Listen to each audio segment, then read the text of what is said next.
하나님 말씀 마태복음 5장 31절부터 42절 말씀입니다. 신약성경 5페이지입니다.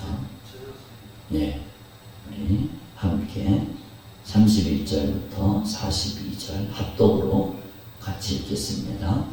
또 일러스되 누구든지 아내를 버리려거든 이혼 증서를 줄 것이라 하였으나 나는 너에게 이르노니 누구든지 음행한 이유 없이 아내를 버리면 이는 그로 간음하게 하며 또 누구든지 버림받은 여자에게 장가드는 자도 간음함이니라. 또 옛사람에게 말한 바 헛맹세를 하지 말고 내 맹세한 것을 주께 지키라 하였다는 것을 너희가 들었으나 나는 너희에게 이르노니 도무지 맹세하지 말지니 하늘로도 하지 말라. 이는 하나님의 보좌이며 땅으로도 하지 말라. 이는 하나님의 발등상이며 예루살렘으로도 하지 말라. 이는 큰 임금의 성이며 내 머리로도 하지 말라. 이는 내가 한 터럭도 희고 검게 할 수 없음이라. 오직 너희 말은 옳다 옳다 아니라 아니라 하라. 이에서 지나는 것은 악으로부터 나느니라. 또 눈은 눈으로 이는 이로 갚으라 하였다는 것을 너희가 들었으나 나는 너희에게 이르노니 악한 자를 대적하지 말라. 누구든지 내 오른편 뺨을 치거든 왼편도 돌려대며 또 너를 고발하여 속옷을 가지고자 하는 자에게 겉옷까지도 가지게 하며 또 누구든지 너로 억지로 오리를 가게 하거든 그 사람과 심리를 동행하고 내게 구하는 자에게 주며 내게 꾸고자 하는 자에게 거절하지 말라. 아멘. 우리 한번 함께 따라하십시다. 주님은 당신을 사랑하십니다. 나도 당신을 사랑합니다. 아멘. 2024년도 올해가 이제 새롭게 열렸는데 벌써 셋째 주가 이렇게 지나가고 있습니다. 올 한 해 정말로 주님 안에서 평안하고 형통하고 모든 일들이 주 안에서 복되시기를 주님의 이름으로 축복합니다. 오늘 말씀에 보면은 예수님께서 제자들에게 또 무리들에게 하신 말씀이죠. 산상수훈에 있는 말씀입니다. 이 말씀은 구약 성경에 있는 그 율법 말씀, 이 율법 말씀을 새롭게 해석을 하고 또 율법의 근본 정신이 무엇인가 이것을 우리에게 자세히 알려주고 있습니다. 오늘 말씀에 보면은 반복되는 말씀이 있습니다. 너희가 이런 것을 들었으나 이런 표현이 나옵니다. 율법에 이러이러한 것을 들었으나 나는 너에게 이른다. 이런 표현이 이렇게 나옵니다. 그것이 전부 몇 가지가 나오냐면 6개가 나옵니다. 6가지 중에 오늘은 3가지가 이렇게 나옵니다. 이 말씀은 우리가 까딱 오해를 하면은 예수님이 율법을 파괴하려고 오셨는가 보다 이렇게 오해할 수가 있습니다. 쉽게 얘기하면은 예수님께서 안식일 날에 병자를 고쳤습니다. 병자를 고쳤어요. 손 마른 사람, 손이 말라서 손이 이렇게 펴지지 않는, 그러니까 쉽게 얘기하면 마비가 된 사람이죠. 손이 마비가 돼서 펴지지 않는 사람을 안식일에 고쳐주셨어요. 그랬더니 바리새인들이 와서 그거 갖고 시비를 겁니다. 아니 내가 어째서 안식일에 하지 못할 일을 하느냐? 왜 안식일에 병을 고치느냐? 이러면서 항거를 했습니다. 안식일에는 누가 너희 중에 만약에 소나 낙이나 웅덩이에 빠졌으면은 그거 안 건져내는 사람이 누가 있느냐? 안식일에는 소나 낙이나 짐승이 빠졌으면은 그거 건져내서 살려내야 되지 않겠느냐. 내가 선한 일을 해서 병든 사람을 치료해 준 거, 이거 선한 일을 하는 것이 아니냐. 안식일은 안식일을 위해서 있는 것이 아니라 사람을 위해서 있는 거다. 그렇게 교훈을 해줬습니다. 그러면서 몇 가지 안식일에 대한 그런 것들이, 병 고치는 사건들이 이렇게 나옵니다. 그러니까 바리새인들이 입장에서 볼 때는, 아니 저 사람이 메시아가 맞나? 왜 안식일을 저렇게 범하지? 자기 멋대로 왜 안식일을 범하고 저렇게 살지? 그러니까 헷갈리는 겁니다. 율법을 지키려는 거요. 저 사람의 율법을 파괴하려는 거요. 아무래도 바리새인들의 눈에는 율법을 파괴하는 것처럼 보였습니다. 그런데 그것이 아니었습니다. 우리가 성경을 오해하면은 구약은 율법이다, 신약은 복음이다.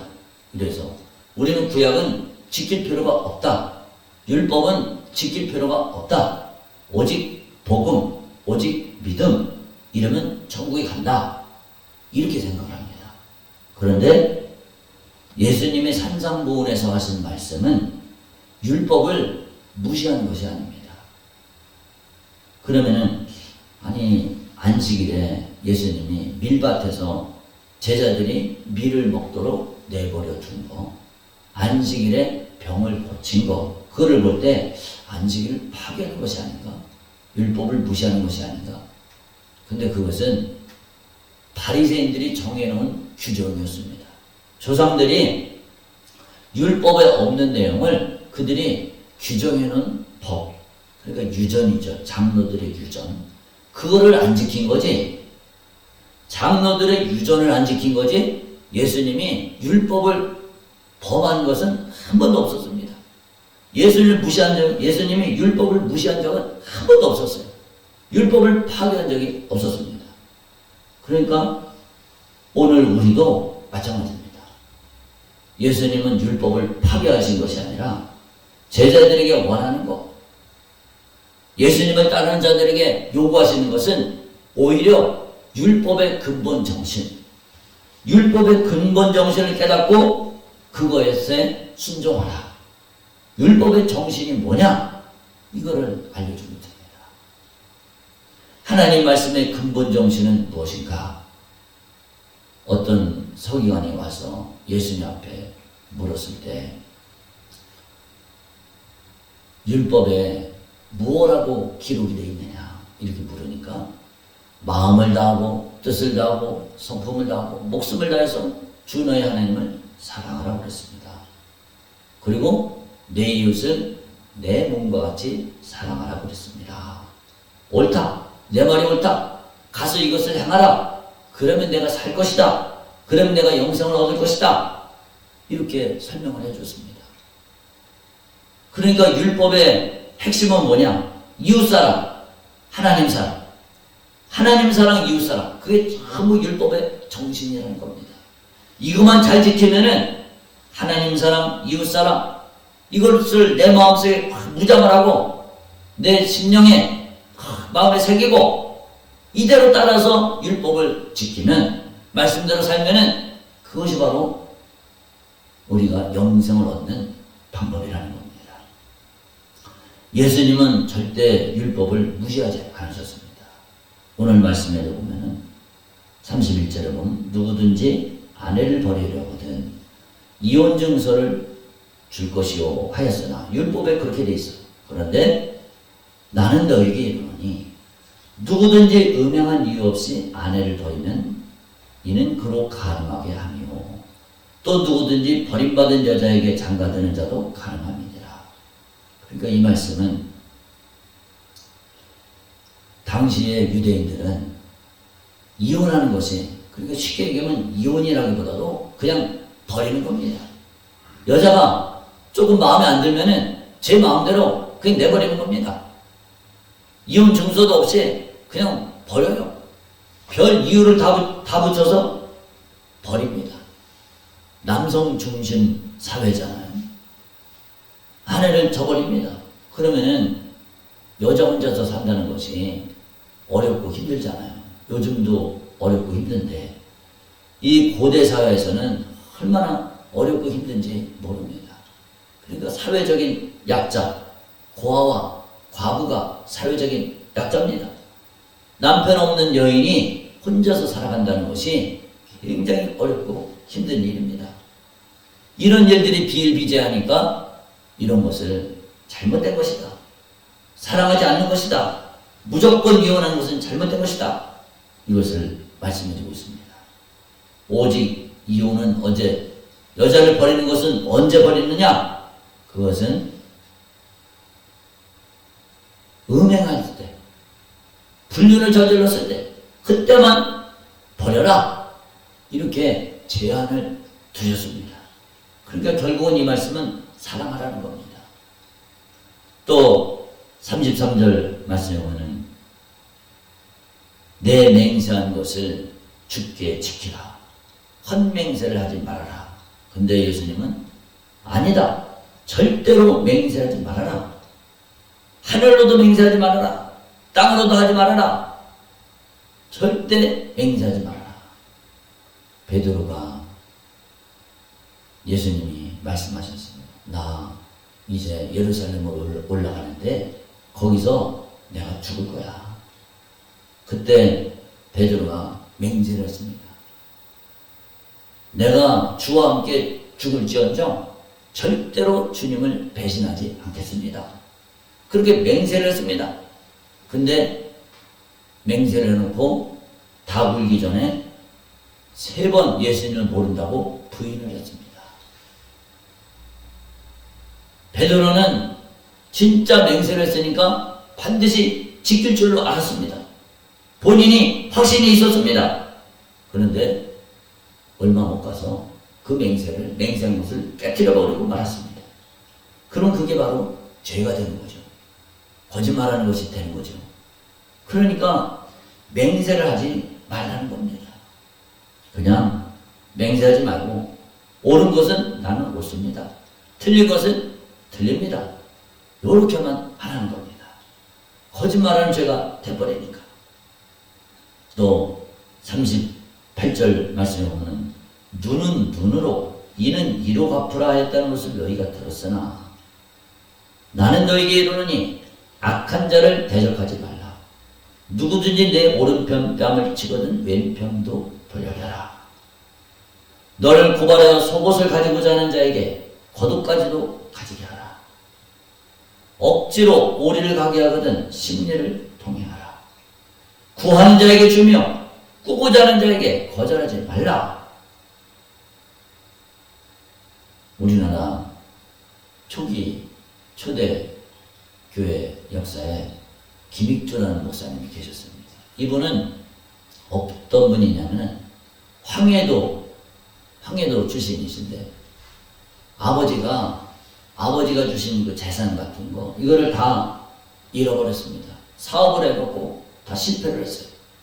그러니까 이 청년이 그 목사님이 청년 시절에 있을 때 가난뱅이가 되어버렸습니다. 과거 시험 봤는데도 그것도 떨어지고 조선시대 때죠. 그러니까 이분이 허랑방탕하게 지내다가 깡패가 됐습니다. 아주 동네에 그 읍에 유명한 깡패가 됐어요. 사람들 돈 뺐지, 또 술 먹고 사람 때리지, 이런 일들이 비일비재했습니다. 그러니까 사람들이, 그 시장 사람들이 시장에 나갈 때 선앙당에다가 돌을 이렇게 던지면서 시장에 갈 때쯤 되면은 빕니다. 기도를 하는 거죠. 뭐라고 기도를 하냐? 오늘은 제발 저 김익도 안 만나게 해주세요.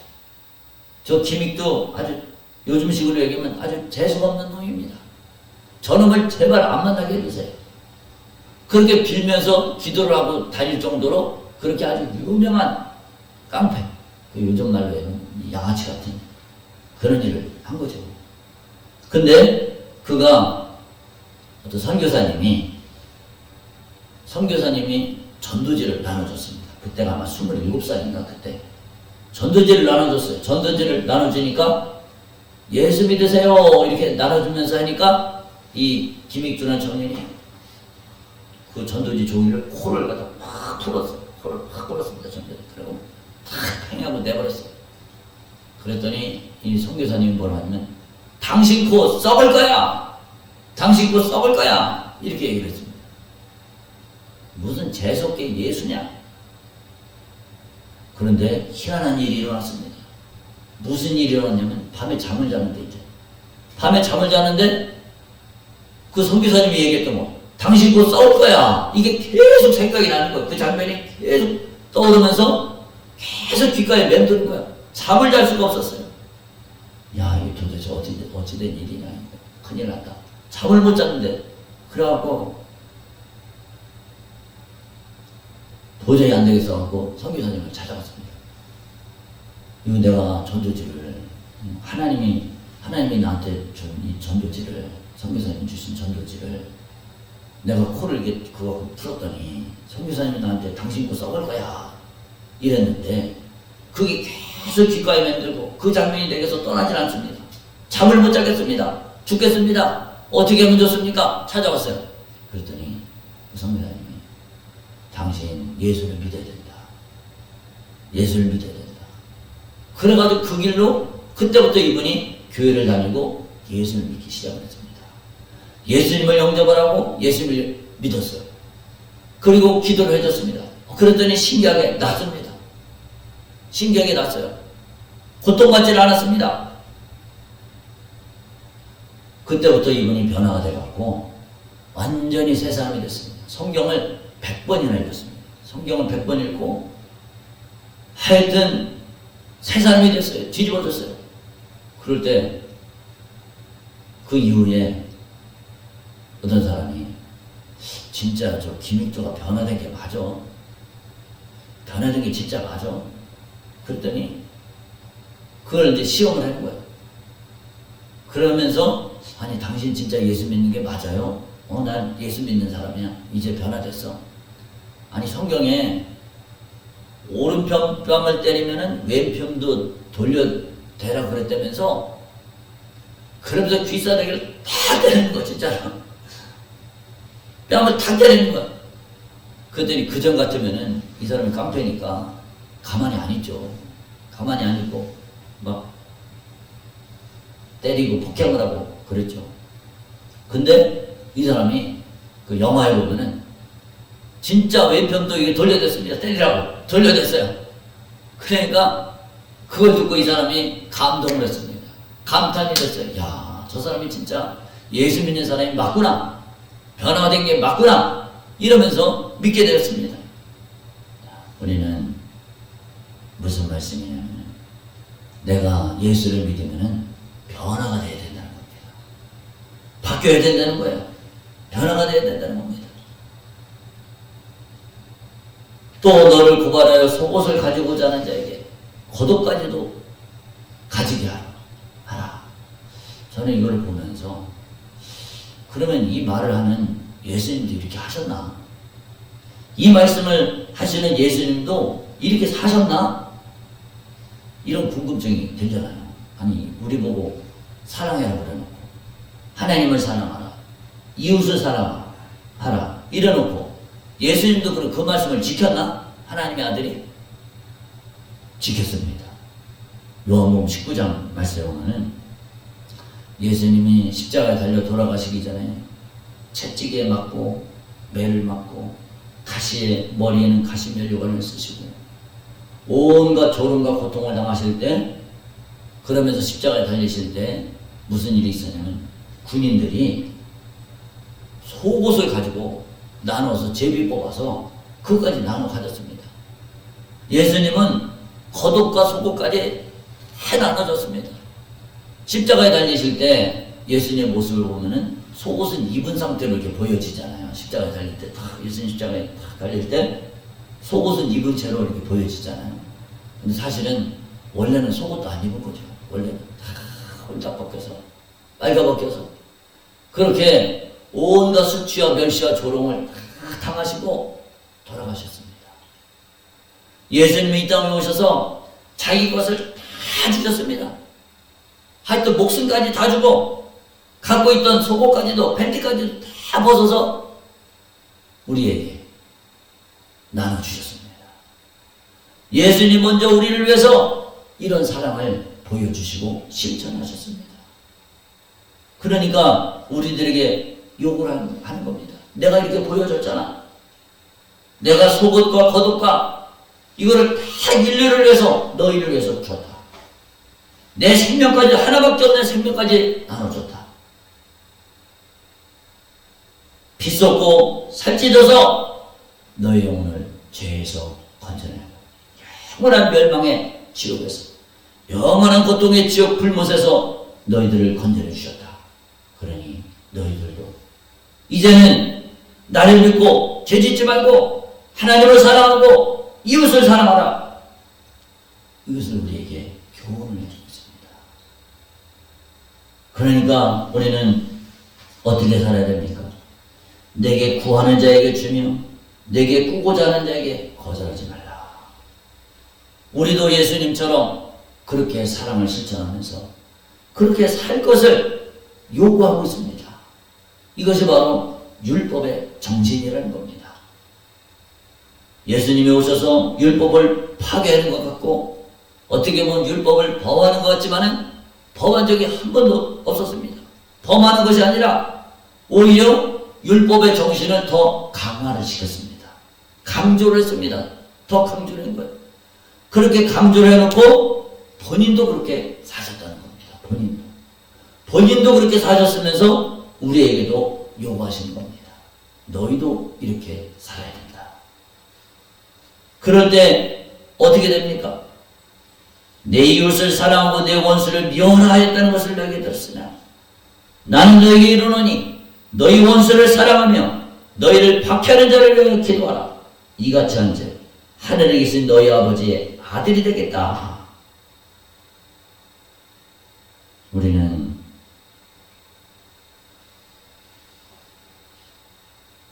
너희가 너희를 사랑하는 자를 사랑하면 무슨 상이 있으리요? 세리도 이같이 아니하느냐. 나를 사랑하는 사람을 잘해주는 거, 이거는 누구나 다 할 수 있다는 겁니다. 나를 섬겨주는 사람, 나에게 돈 쓰는 사람, 나를 돌봐주는 사람, 나에게 친절히 베풀어주는 사람, 이 사람에게 똑같이 나도 남에게 얼마든지 베풀어줄 수가 있습니다. 그런데 나에게 원수 같은 짓을 하는 사람, 나를 해코지 하는 사람, 나를 어렵게 하는 사람, 나를 힘들게 하는 사람, 나에게 고통을 주는 사람, 이 사람에게 사랑을 실천한다는 것은 어려운 일입니다. 그런데 그 어려운 일을 하라는 겁니다. 왜 주님은 우리에게 이렇게 어려운 일을 요구하실까? 나를 사랑하지 않고 나를 괴롭히고 나를 힘들게 하고 나에게 고통을 주고 나에게 가시처럼 찌르는 말로서 상처를 입혀주는 사람, 이런 사람을 왜 우리가 사랑해야 되느냐? 내가 먼저 주님과 원수가 되기 때문인 것입니다.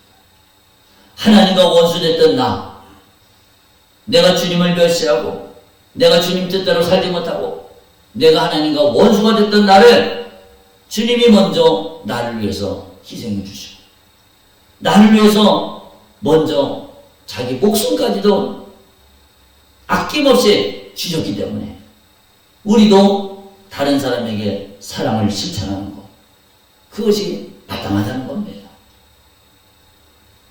이렇게 어려운 일, 힘든 일, 우리 힘으로 불가능합니다. 어렵습니다. 어려운 정도가 아니라 불가능합니다. 예수님은 가능할까? 예수님도 어떻게 하셨냐? 나의 원대로 마시옵고 아버지의 원대로 되기를 원하나이다. 겟세마네 동산에서 십자가에 그 죽음을 놓고 기도하실 때 내 원대로 마시옵고 아버지의 원대로 되기를 원하나이다 이러면서 땀방울이 핏방울이 되도록 그렇게 핏땀을 흘려가면서 기도를 했습니다. 그럴 때 어떻게 되느냐? 천사가 나타나서 힘을 도왔고 그에게 성령 충만해서 하나님께서 그를 죽음의 자리로 십자가를 지는 자리까지 힘을 주시고 능력을 주셔서 그거를 감당했습니다. 그 십자가를 감당했습니다. 오늘 우리도 내 힘과 내 능력으로는 내게서는 이런 사랑이 나오지를 않습니다. 나타날 수가 없습니다. 기도할 때 하나님 나에게는 이런 사랑이 없습니다. 솔직히 나는 이런 사랑이 부족합니다. 그러나 나는 하나님의 뜻대로 살아야 됩니다.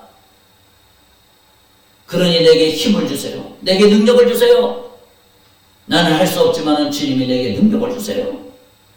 그럴 때 하나님이 우리에게 힘을 주시고 성령을 통해서 사랑할 수 있는 권능을 주시는 겁니다. 그러면 어떻게 되느냐? 그 다음은 이같이 한즉 45절에 하늘에 계신 너희 아버지의 아들이 되리니,